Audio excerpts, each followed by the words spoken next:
संसार में जितनी भी सेवाएं पूजाएं हैं उन सब में पूर्ण सद्गुरु की सेवा और पूजा सर्वश्रेष्ठ कहलाई है और अधिक से अधिक फलदायी भी कहलाई है। जिसने भी सद्गुरु की सेवा पूजा श्रद्धा पूर्वक की है उसने सब कुछ कर लिया और सब कुछ पा लिया, क्योंकि सद्गुरु की कृपा की एक दृष्टि रंग को भी राजा बना देती है। वेदों, शास्त्रों व शेष नाग ने भी सद्गुरु की महिमा बेअंत कही है। रिद्धियां सिद्धियां भी सदा उनकी सेवा में उपस्थित रहती हैं। जो भी जीव अपने सद्गुरु द्वारा प्रदान किए हुए नाम की कमाई करता है उसके दुख दर्द और सब पाप नष्ट हो जाते हैं। कोई भी चिंता और गम वहां पांव नहीं जमा सकते और लोक और परलोक में भी उसे बड़ा ही प्राप्त होती है। सेवक का ये धर्म है कि हर कार्य करने से पहले अपने सद्गुरुदेव महाराज का स्मरण करे। जब कभी भी अपने सद्गुरु के चरणों में पहुंचने का अवसर मिले तो खाली हाथ कदाचित न जाए और कुछ न बने तो पत्र पुष्प भेंट करके उन्हें नमस्कार जरूर करें। अपने सद्गुरु को अंतर्यामी गुरु को वीडियो लाइक करना, सब्सक्राइब करना प्लीज़। बहुत मेहनत से मैं आपके लिए सब्सक्राइब बनाता हूँ। गुरु को लाइक कर दे करो, सब्सक्राइब कर दे करो प्लीज़। समझो और उनसे कुछ भी नहीं छुपाओ। उनकी आज्ञा को सत्य सत्य मान करके चलो। जो जीव अहंकारी होते हैं, जो पूर्ण सद्गुरु को पूरी श्रद्धा से सिर को नहीं झुकाते या अपने मुख से उनकी निंदा करते हैं या कानों से उनकी निंदा सुनते हैं या सुनने के बाद भी प्रसन्न होते हैं या सामने वाद विवाद करते हैं, वे नीच योनियों में भटकते रहते हैं। निंदक और बहिर्मुखी व्यक्ति की संगति बिल्कुल मत करो, क्योंकि उनकी एक क्षण की भी संगति तुम्हारी वर्षों की कमाई नष्ट कर देती है। यदि अभिलाषा तीव्र है तो प्रेम की अग्नि भीतर प्रज्वलित करो और जब भीतर प्रज्वलित हो गई तो प्रियतम तुम्हारे पास आए बिना रह नहीं सकेंगे। मनुष्य को सब तरफ से दुख कब आते हैं? जब वो अपने मालिक को भूल जाता है, अपने सद्गुरु को भूल जाता है और मैं और मेरी में उलझ जाता है। अब जिसे भी दुखों से मुक्त होने का विचार है तो अपने सद्गुरु द्वारा प्रदान किए हुए नाम की कमाई करे। उससे मैं मेरी नष्ट हो जाएंगी और दुखों से मुक्त हो जाएगा। रूहानी संत सद्गुरु का दरबार सबसे ऊंचा होता है। दरबार के नियमों का पालन करने से ही सेवक अपने रूहानी लक्ष्य की प्राप्ति अवश्य ही कर लेता है। तुम्हें किसी ने यदि ऊंची नीची बात कही है तो इसमें तुमको क्रोधित होने की बिल्कुल भी आवश्यकता नहीं है, क्योंकि उसने अपनी ही वृत्ति खराब की है, अपना ही मन खराब किया है, उसने अपना नुकसान किया है।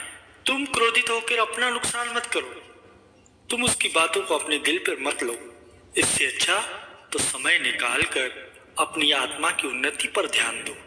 सत्संग सुनो, सत्संग पढ़ो, सद्ग्रंथों का स्वाध्याय करो, अपनी भक्ति पर ध्यान दो। इससे तुम्हारी आत्मा में उन्नति होगी। सर्व दुखों की औषधि कौन सी है? सर्व दुखों की औषधि केवल नाम है। जो स्वयं नाम जपता है और दूसरों को जपाता है वो अपना कार्य संवारता है और प्रभु की प्रसन्नता पाता है, वो अलग।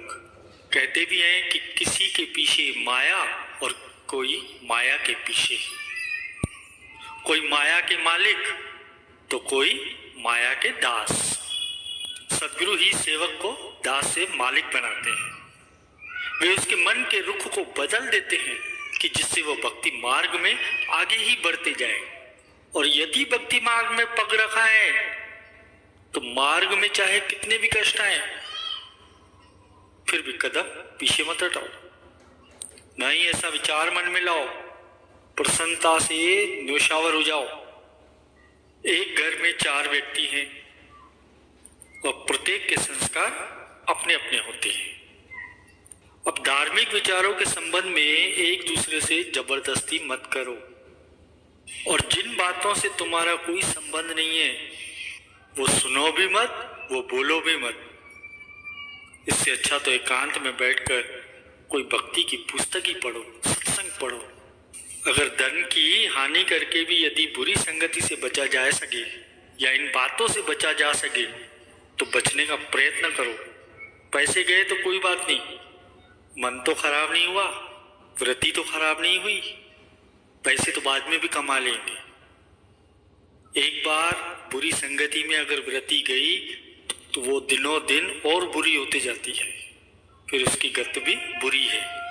क्योंकि एक जिसके शुद्ध विचार होते हैं वो अगर सादा भोजन भी करता है ना तो वो बिना औषधि के ही स्वस्थ रहता है।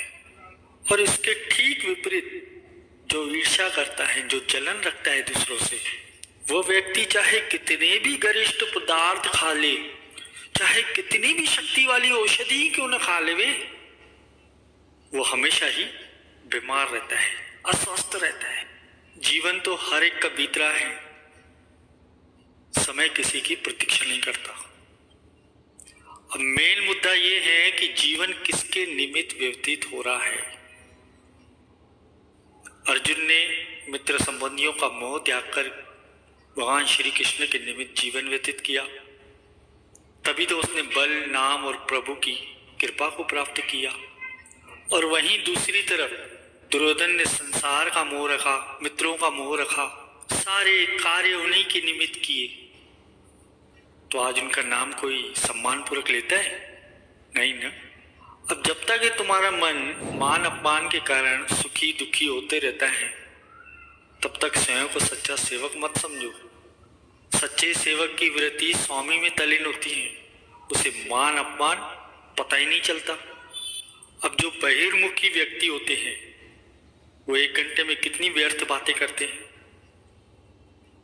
अंतर्मुखी वृत्ति वाला मनुष्य उतना तो 1 वर्ष में भी नहीं करता जितना वो 1 घंटे में करता है।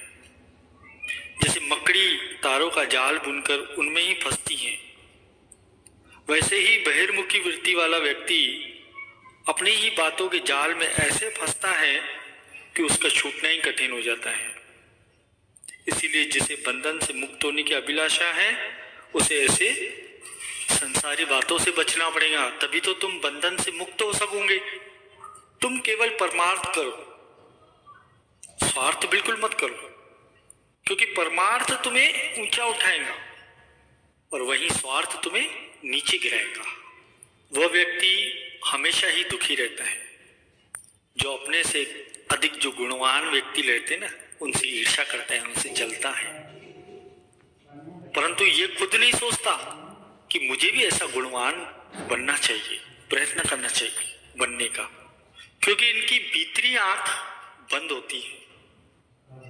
अब जिसकी आंखें खुली होती है वो अपने अवगुणों को और अपनी कमियों को देख सकता है और दूसरों की अपेक्षा स्वयं को संवारता है। निंदक और चापलूस लोग जीव के महाशत्रु होते हैं, परंतु बड़े ही दुख की बात है कि कई लोग उन शत्रुओं को ही अपना मित्र समझ लेते हैं और उनकी बातें मान लेते हैं, फिर अंत में धोखा खाते हैं।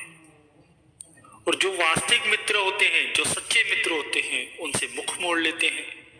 जो तुम्हें हर समय दूसरों की निंदा ही सुनाते रहता है और तुम्हारी प्रशंसा करता है, तो उस जैसा अहितैषी अहितकारी अन्य कोई भी नहीं है। क्योंकि भक्ति रस को एक केवल भक्ति ही जानता है। अब विषय रस वाले को क्या पता कि भक्ति क्या चीज है। फल की इच्छा को त्याग करके पूर्ण मन और तन से कार्य में संलग्न हो जाओ, फिर देखो सफलता ही सफलता है। एक व्यक्ति ने संत से कहा कि 20 वर्ष बीत गए हैं भक्ति करते करते, परंतु भगवान ने एक पुत्र भी नहीं दिया। तब वो संत उस व्यक्ति से कहते हैं कि 20 वर्ष पुत्र के लिए भक्ति की है और पुत्र की प्राप्ति से वंचित रहे हो। अब 1 वर्ष उस अभिलाषा को त्याग करके सच्चे मन से केवल भगवान की भक्ति करो तो सभी कामनाएं स्वतः ही पूर्ण हो जाएंगी।